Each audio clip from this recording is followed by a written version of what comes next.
The morning sun filtered through the tall windows of Kensington Palace, casting long shadows across the marble floors that had witnessed decades of royal history. Prince William stood in his private study, his hands trembling slightly as he held the sealed envelope that would change everything. The weight of the decision he was about to make pressed down on his shoulders like a heavy cloak, and for a moment, he allowed himself to imagine a different world, where duty didn't always come before personal happiness. Kate Middleton sat in the garden pavilion, her eyes fixed on the roses she had planted 3 years ago when they first moved in together. The flowers were in full bloom now, their petals of vibrant red that reminded her of the lipstick she wore on their first official date. She could hear William's footsteps on the gravel path behind her, each step measured and deliberate, the way he walked when he was carrying the weight of the crown even before it was officially his. Their love story had captured the hearts of millions around the world. From their university days at St. Andrews, where they were just William and Kate, two young people falling in love over shared meals and late-night study sessions, to their fairy tale wedding that drew nearly 2 billion viewers worldwide. The public had watched them grow from shy university sweethearts into confident young royals, always together, always supporting each other through the pressures of public life. But behind the palace walls, away from the cameras and the crowds, William and Kate had been fighting a battle that no one could see. The weight of royal duty had begun to strain their relationship in ways that neither of them had anticipated when they first fell in love. William's upcoming deployment to the Falkland Islands as a search and rescue pilot had been the final test that their relationship couldn't survive. "Kate!" William's voice was barely above a whisper as he approached the pavilion. She didn't turn around, but he could see her shoulders tense. They had been avoiding this conversation for weeks, both knowing that it was inevitable but neither wanting to be the first to voice what they both understood was coming. The envelope in William's hands contained his military deployment orders. For 8 months, he would be stationed thousands of miles away, unable to maintain the kind of relationship that Kate deserved. More importantly, the palace advisors had made it clear that a royal marriage required both parties to be fully committed to royal duties above all else. Kate had been struggling with this reality for months, torn between her love for William and her desire for a more normal life. She finally turned to face him, and William's heart broke at the sight of tears glistening in her eyes. Kate had always been strong, the steady presence that grounded him when the pressures of royal life became overwhelming. But now, he could see the exhaustion in her face, the toll that years of intense public scrutiny had taken on the woman he loved more than life itself. "I know what you're going to say," Kate spoke first, her voice steady despite the tears. "And I know you're right. We both know this isn't working anymore, not the way it should. Not the way we both deserve." William sat down beside her on the stone bench, careful to maintain a proper distance even in this most private moment.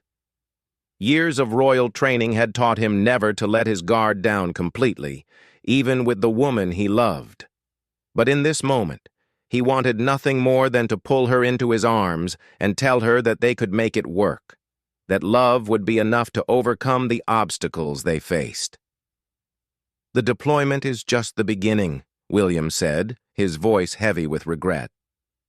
"After the Falklands, there will be more royal duties, more restrictions, more time apart. And you—" He paused, struggling to find the right words.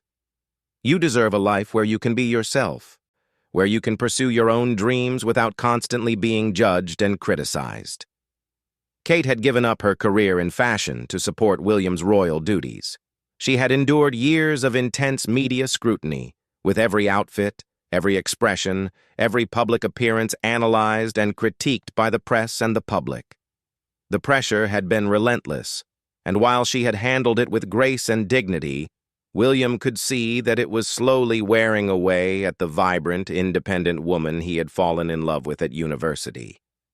"I love you," Kate said simply, the words carrying the weight of everything they couldn't say. "I will always love you. but I can't be the person you need me to be, and you can't be the person I need you to be. Not while we're both trying to be what everyone else expects us to be." The truth of her words hung in the air between them like a physical presence. They had tried to make their relationship work within the constraints of royal life, but the constant pressure, the lack of privacy, and the weight of public expectation had slowly eroded the foundation of trust and intimacy that their love had been built on. William reached out and took her hand, intertwining their fingers one last time. Her engagement ring caught the sunlight, the sapphire that had once belonged to his mother, sparkling with an almost mocking brilliance. The ring that had symbolized their hopes for the future now felt like a weight around Kate's finger, a beautiful prison that reminded her daily of the life she was expected to live. "I want you to be happy," William said, his voice breaking slightly. "Even if it's not with me. Especially if it's not with me. You deserve someone who can put you first, always. Someone who doesn't come with a crown and a country full of expectations." Kate squeezed his hand, memorizing the feeling of his skin against hers. "And you deserve someone who can embrace this life completely, who can be the princess that your people need. Someone stronger than I am." They sat in silence for a long time, both lost in their own thoughts about what might have been. The garden around them was alive with the sounds of summer. Bees buzzing among the flowers, birds singing in the ancient oak trees, the distant sound of London traffic beyond the palace walls. It was a perfect day, the kind of day when anything seemed possible. But for William and Kate, it felt like the end of the world. Finally, Kate stood up and slowly removed the engagement ring from her finger. The action seemed to take enormous effort, as if the ring had become part of her very being over the years they had been together. She placed it gently in William's palm and closed his fingers around it. "Keep it safe," she whispered, "for whoever comes after me, for the woman who will be strong enough to wear it, and everything that comes with it." William looked down at the ring in his hand, remembering the day he had proposed to Kate during their vacation in Kenya. They had been so happy then, so confident that their love could overcome any obstacle. The ring had been his grandmother's suggestion, a way of honoring his mother's memory while building his own future. Now it felt like a symbol of dreams that had been too beautiful to last. "I'll never forget what we had," William said, standing up to face her one final time. "The happiness, the laughter, the quiet moments when it was just us. You made me feel normal, Kate. You made me feel like just William, not a prince, not a future king, just a man in love with an extraordinary woman." Kate reached up and touched his face gently, her thumb tracing the line of his jaw the way she had done so many times before. "And you made me feel like I could be anything, do anything. You believed in me even when I didn't believe in myself. That's a gift I'll carry with me always." The sound of footsteps on the gravel path interrupted their final moment together. William's private secretary was approaching, no doubt with updates about the deployment and the inevitable media circus that would follow their announcement. The outside world was intruding on their private goodbye, just as it had intruded on every aspect of their relationship for the past several years. "I should go," Kate said, stepping back from William, "before this gets any harder than it already is." William nodded, understanding that a clean break would be easier for both of them than a prolonged goodbye. "Where will you go?" "Home to my parents, at least for now," Kate replied. "I need time to figure out who I am when I'm not trying to be a princess. I need to remember what it feels like to just be Kate again." As she walked away, William watched her retreating figure with a mixture of love, regret, and profound sadness. Kate moved with the same graceful confidence that had first attracted him to her all those years ago at university. But there was something different now, a sense of freedom in her step that hadn't been there during their years together. Even in his heartbreak, William found himself glad that she was choosing her own happiness over a life of duty and sacrifice. The private secretary approached cautiously, sensing the gravity of the moment. "Your Royal Highness, the palace would like to discuss the timing of the announcement." William held up his hand, not ready to discuss the practicalities of their separation. There would be statements to prepare, media strategies to consider, and endless questions to answer about why the fairy tale romance had come to an end. The public, who had invested so much emotion in their love story, would want explanations that he couldn't give without betraying Kate's privacy and his own. "Later," William said firmly. "Give me 1 more hour before we have to start managing this." He walked back toward the palace, his mother's ring heavy in his pocket, carrying the weight of a love that had been strong enough to change both of their lives, but not strong enough to overcome the forces that had ultimately pulled them apart.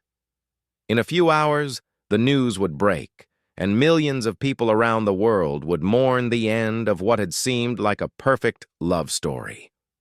But for now, in the quiet of his private study, William allowed himself to grieve for the life he was giving up and the woman he was letting go. The deployment orders sat on his desk, official and final, a reminder that duty would always come first in his life. It was a lesson he had learned from his father and grandfather, and one that he would have to live with for the rest of his life. Outside his window, Kate's car was pulling away from the palace for the last time, taking with it the dreams they had shared and the future they had planned together. William watched until the car disappeared from view, then slowly sat down at his desk to begin the process of rebuilding his life without the one person who had made him feel truly alive. 3 months had passed since that devastating afternoon in the palace gardens, and the world was still reeling from the announcement of William and Kate's separation. The official statement had been carefully crafted, speaking of mutual respect and different paths, but it had done nothing to ease the heartbreak of millions who had believed in their fairy tale romance. Social media was flooded with messages of support, theories about what had gone wrong, and pleas for the couple to reconcile. Kate sat in the small cafe in her hometown of Bucklebury, a place she had frequented during her childhood but hadn't visited in years. The anonymity felt strange after so many years of being recognized everywhere she went. She wore simple jeans and a sweater, her hair pulled back in a ponytail, looking like any other young woman enjoying a quiet afternoon with a cup of tea. But the weight of her recent decision pressed down on her shoulders, making even this simple pleasure feel complicated. The local newspapers were still full of speculation about her future. Some suggested she would write a tell-all book about her time in the royal family. Others predicted she would retreat from public life entirely. A few optimistic publications continued to hint at a possible reconciliation with William. Kate had stopped reading the coverage weeks ago, finding it too painful to see their private heartbreak turned into public entertainment. Her phone buzzed with a text from her sister Pippa. "How are you holding up? Mum's worried about you." Kate smiled slightly at the message. Her family had been her anchor during these difficult months, providing the unconditional love and support that she had missed during her years of living under royal protocol. But even they couldn't fully understand the complexity of what she was going through. Meanwhile, thousands of miles away in the Falkland Islands, William was beginning his 3rd month of deployment. The remote location and demanding schedule of search and rescue operations provided a welcome distraction from his personal pain. Flying helicopter missions in challenging weather conditions required complete focus, leaving little time for the regrets and what-ifs that plagued his quiet moments. His fellow servicemen treated him like any other pilot, which was exactly what William had hoped for when he chose this military path. Here, he wasn't a prince dealing with a public breakup. He was Flight Lieutenant Wales, responsible for saving lives and protecting his crew. The work gave his life meaning in a way that ribbon-cutting ceremonies and state dinners never had. But late at night in his quarters, when the wind howled across the barren landscape and sleep wouldn't come. William found himself thinking about Kate. He wondered what she was doing, whether she was happy, if she ever thought about their time together with anything other than regret. The letters from well-meaning friends and family members went unopened. He wasn't ready to discuss his feelings or listen to advice about moving on. Back in England, the palace was dealing with the public relations nightmare that their separation had created. The Queen's advisors were fielding thousands of letters from heartbroken citizens who felt personally invested in William and Kate's relationship. Children who had dressed up as the couple for school plays, elderly women who had bought commemorative tea sets, young couples who had planned their own weddings around the royal romance. All were struggling to understand how such a perfect love story could have such an imperfect ending. Charles, William's father, found himself in the uncomfortable position of trying to support his son while managing the expectations of a monarchy that depended on the public's belief in royal fairy tales. During his weekly call to William in the Falklands, he carefully avoided the subject of Kate, instead focusing on military updates and family news. "The press is starting to move on to other stories," Charles reported during one conversation. "There's speculation about your cousin's upcoming engagement that's taking some of the heat off you." William appreciated his father's attempts to shield him from the worst of the media coverage, but he knew that the interest in his personal life would never truly fade. Any woman he dated in the future would be compared to Kate, and any relationship would be scrutinized for signs of another potential royal wedding. The thought was exhausting. Kate, meanwhile, was discovering what it meant to rebuild her identity outside of her relationship with William. She had started volunteering at a local children's charity, work that fulfilled her in ways that royal patronages never had. Without the pressure of media coverage and royal protocol, she could simply focus on helping families in need, using the organizational skills and public speaking experience she had gained during her royal years for purposes that felt deeply personal. The children at the center didn't care that she had once been destined to be a princess. They just knew her as Miss Kate, the lady who helped with homework and organized art projects. Their innocent questions about her life were refreshingly direct, and she found herself laughing more in a single afternoon with them than she had in months of royal engagements. One particularly rainy Thursday, while helping a 7-year-old named Sophie with a drawing, Kate was asked why she looked sad sometimes. The question caught her off guard, and she realized that despite her efforts to move forward, she was still carrying the weight of her lost relationship in ways that others could see. "Sometimes grown-ups have to make very difficult decisions," Kate explained gently. "Even when those decisions make us sad, sometimes they're still the right thing to do." Sophie nodded seriously, then returned to her drawing of a rainbow. "My mom says rainbows come after storms. Maybe you just need to wait for your rainbow." The simple wisdom of a child's perspective stayed with Kate long after she left the center that day. She began to realize that she had been so focused on the sadness of ending her relationship with William that she hadn't allowed herself to imagine what happiness might look like on the other side of this difficult period. In the Falklands, William was having his own moment of clarity during a particularly challenging rescue mission. A fishing boat had gotten into trouble during a storm, and William's crew had successfully rescued all 6 men aboard. As he watched the survivors reunite with their families at the base, William was struck by the raw emotion of people who had almost lost everything but were getting a second chance. One of the rescued fishermen, an older man named Tom, approached William after the debriefing. "Thank you for bringing me back to my wife," he said simply. "We've been married 43 years, and I'm not ready to say goodbye yet." The man's words hit William harder than he expected. He realized that he and Kate had said goodbye before they were ready, not because their love had died, but because the circumstances of their lives had made it impossible to nurture that love. For the first time since their separation, William allowed himself to truly feel the full weight of what he had lost. That night he sat down and wrote Kate a letter. Not the kind of formal communication that their respective representatives had exchanged in the months since their separation, but a personal, honest account of his feelings. He wrote about his regrets, his hopes for her happiness, and his gratitude for the time they had shared together. Most importantly, he wrote about how their relationship had changed him for the better, making him more compassionate, more grounded, and more aware of the person he wanted to be. The letter remained unsent, sitting on his small desk as a reminder of the complexity of his emotions. William wasn't sure if reaching out to Kate would be fair to either of them, given that they had both committed to moving forward separately. But writing the letter had helped him process his feelings in a way that simply pushing them aside hadn't accomplished. Kate, meanwhile, had made a decision that surprised even her closest family members. She had applied to volunteer with an international humanitarian organization, planning to spend 6 months working with refugees in Jordan.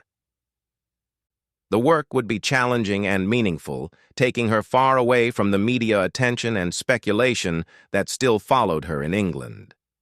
When she told her parents about her plans, her mother's reaction was immediate concern. "Are you running away from your feelings about William?" she asked gently. "Because running to the other side of the world won't make the hurt go away." Kate had considered this possibility carefully. "I'm not running away from anything," she replied. "I'm running toward something. Toward the person I want to be. Toward work that matters. Toward a life that's entirely my own choice." Her father, understanding his daughter's need for independence and purpose, supported her decision completely. "You've always been stronger than you know," he told her. "This experience will help you discover just how capable you are." As Kate prepared for her humanitarian work, news of her plans leaked to the media. The response was mixed. Some praised her commitment to charitable work, while others suggested she was making a dramatic gesture to get William's attention. Kate tried to ignore the commentary, focusing instead on her training and preparation for what would undoubtedly be the most challenging experience of her life. The irony wasn't lost on her that both she and William were choosing to serve others as a way of healing from their personal pain. In different corners of the world, they would both be risking their safety and comfort to help people in desperate need. It was perhaps the clearest indication that despite their separation, they shared the same fundamental values and sense of purpose. William learned about Kate's humanitarian plans through a carefully neutral briefing from his private secretary. The news filled him with a mixture of pride and worry. Pride that she was choosing such meaningful work, and worry about the dangers she would face in a refugee camp. His first instinct was to call her, to express his concerns and offer his support, but he recognized that such contact might only complicate both of their efforts to move forward. Instead, he channeled his concern into his own work, throwing himself even more deeply into his military duties. His commanding officers noted his exceptional dedication and skill, unaware that his professional excellence was fueled by personal heartbreak and a desperate need to prove that their sacrifice had been worthwhile. As both William and Kate prepared for the next phases of their separate lives, neither could have imagined how their paths would intersect again in ways they never expected. The world that had mourned their separation was about to witness a different kind of love story, one that transcended romance and spoke to the deeper connections that bind people together even when they can no longer be together. Their silent farewell had been necessary, but it wasn't the end of their story. It was simply the end of one chapter, preparing them both for challenges and growth that would ultimately make them stronger than either could have been alone. 2 years had passed since that heartbreaking afternoon in Kensington Palace, and the world had largely moved on from the story of William and Kate's separation. New royal scandals and celebrity romances had captured public attention, relegating their once fairy tale romance to the pages of royal history books. But for those who had lived it, the impact of their love and loss continued to resonate in ways both profound and unexpected. Kate stood at the edge of the Zayatari refugee camp in Jordan, watching the sun rise over the temporary city that housed over 80,000 Syrian refugees. Her 6 months of planned humanitarian work had stretched into 18 months, and she had become one of the most experienced international coordinators working with families displaced by war. The woman who had once worried about choosing the right dress for a charity gala was now managing distribution centers, mediating conflicts between aid organizations, and advocating for refugee children who had never known a life outside these temporary walls. The transformation hadn't been easy. Kate's first months in Jordan had been marked by culture shock, language barriers, and the overwhelming reality of human suffering on a scale she had never imagined. There were nights when she lay in her small accommodation, wondering if she had made a terrible mistake in choosing such difficult work. But gradually, as she formed relationships with refugee families and saw the impact of her efforts, she discovered a strength and purpose she had never known she possessed. Her most meaningful relationship was with a Syrian family, Ahmad, his wife Fatima, and their 3 children, who had fled Aleppo after their neighborhood was bombed. Kate had helped them navigate the complex process of resettlement. But more importantly, she had become like an older sister to their daughter, Layla, a bright 7-year-old who dreamed of becoming a doctor despite having never attended a proper school. "Miss Kate," Layla would ask during their English lessons, "when I am a doctor, will you come to visit me in my hospital?" These simple questions from the children kept Kate grounded in hope, even when the political situation seemed hopeless and international aid was insufficient for the enormous need. She had learned to measure success in small victories: a child learning to read, a family receiving proper medical care, a young mother finding the courage to leave an abusive situation. Meanwhile, in London, William had returned from his military deployment fundamentally changed by his experiences. The young prince who had once struggled with the weight of duty had emerged as a confident leader, his military service providing him with a sense of purpose and accomplishment that years of royal training had never achieved. But more importantly, his time in the Falklands had given him perspective on what truly mattered in life. Upon his return, William had shocked the royal establishment by proposing sweeping changes to his role within the monarchy. Rather than following the traditional path of ceremonial duties and patronages, he wanted to focus on substantive work in mental health advocacy and environmental conservation. His experiences with fellow servicemen had opened his eyes to the crisis of mental health among young people, particularly those in high-pressure situations. "I've seen what happens when people don't have support systems," William explained to his father during one of their increasingly frequent strategy meetings. "I've seen strong, capable people break down because they didn't have anyone to talk to about the pressures they were facing. If I'm going to use my platform for anything, it should be to address that problem." Charles was initially resistant to his son's departure from royal tradition, but William's passionate advocacy and clear vision gradually won him over. The younger generation of royals needed to evolve with the times, and William's authentic commitment to mental health issues resonated with a public that was increasingly skeptical of purely ceremonial royal duties. William's mental health work led him to partner with various international organizations, including the humanitarian group that Kate was working with in Jordan.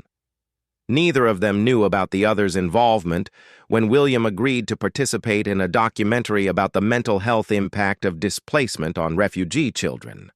The filming would take place in Jordan, at several refugee camps, including Zayatari. Kate learned about the documentary project from her supervisor 3 days before filming was scheduled to begin.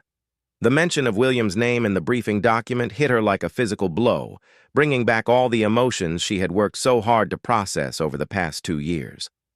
Her immediate instinct was to request a transfer to another camp, but she realized that running away would undo all the progress she had made in building her own identity and strength. More importantly, She thought about Layla and the other children who were excited about the opportunity to share their stories with the world. These children deserved to have their experiences documented and their voices heard, regardless of Kate's personal discomfort with the situation. When William's advance team arrived at the camp, Kate maintained her professional composure while coordinating the logistics of the filming. She had become skilled at managing complex situations under pressure, and she wasn't going to let her personal history interfere with important work. The children and families at Zatari deserved this opportunity to tell their stories, and she would ensure that everything went smoothly. William arrived at the camp on a scorching Tuesday morning, accompanied by a small crew and his security detail. Kate watched from a distance as he was briefed by camp officials, noting how he had matured during their time apart. There was a confidence and gravitas about him that hadn't been there during their relationship, a sense of purpose that made him seem more at ease with himself than she had ever seen him. Their first direct encounter happened by accident, when William walked into the education center where Kate was conducting an interview with Ahmad's family. For a moment, both of them froze, the weight of their shared history making the air in the small room feel electric. But Layla, unaware of the complicated emotions swirling around her, immediately approached William with the confidence that Kate had helped nurture in her. "Are you the prince who helps sad people feel better?" Layla asked in careful English, her small hand reaching out to touch the camera that one of the crew members was carrying. William knelt down to Layla's level, his media training taking over even as his heart raced from seeing Kate again. "I try to help people talk about their feelings when they're having a hard time," he replied gently. "What's your name?" "I am Layla, and this is my friend Miss Kate," she said proudly, pulling Kate forward by the hand. "She helps my family very much. She teaches me English and helps my mama when she cries at night."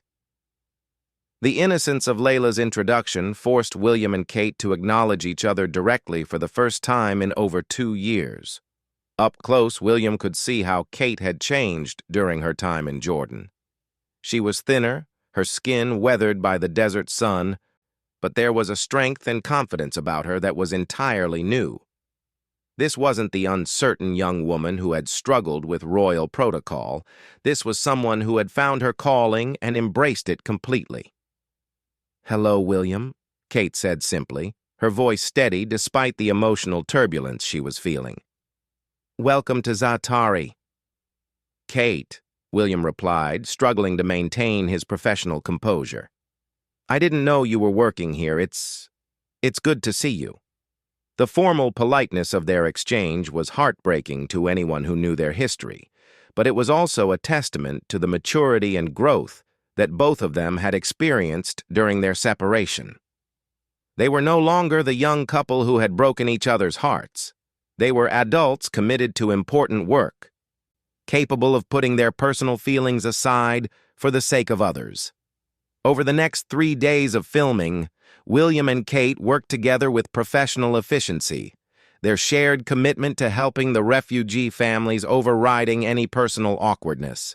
William interviewed families about their experiences with trauma and displacement, while Kate provided cultural context and translation assistance.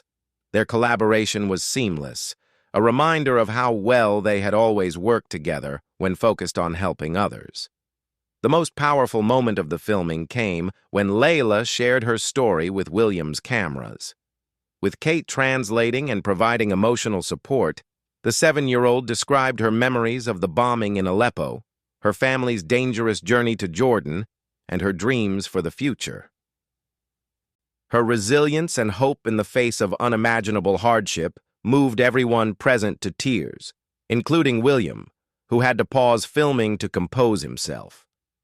"She reminds me that no matter how bad things seem, there's always hope for something better," Kate explained to William quietly as they watched Layla playing with other children during a break in filming.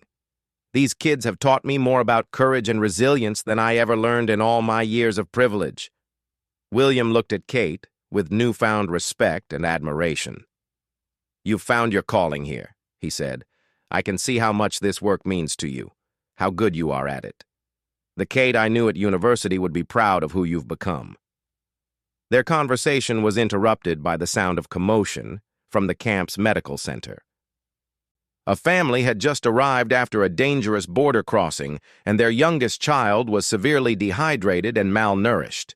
Without hesitation, Kate sprang into action, coordinating with medical staff and helping to calm the terrified parents, while William assisted with crowd control and communication with his security team. Working together in this crisis situation, William and Kate fell into an easy partnership that felt both familiar and entirely new. They were no longer the young couple trying to figure out how to balance love and duty. They were experienced professionals united by a shared commitment to helping people in desperate need. The romantic love that had once defined their relationship had evolved into something deeper and more enduring, a mutual respect and understanding that transcended their personal history. As the medical crisis stabilized and the child was transported to a proper hospital in Amman, William and Kate found themselves alone for the first time since his arrival.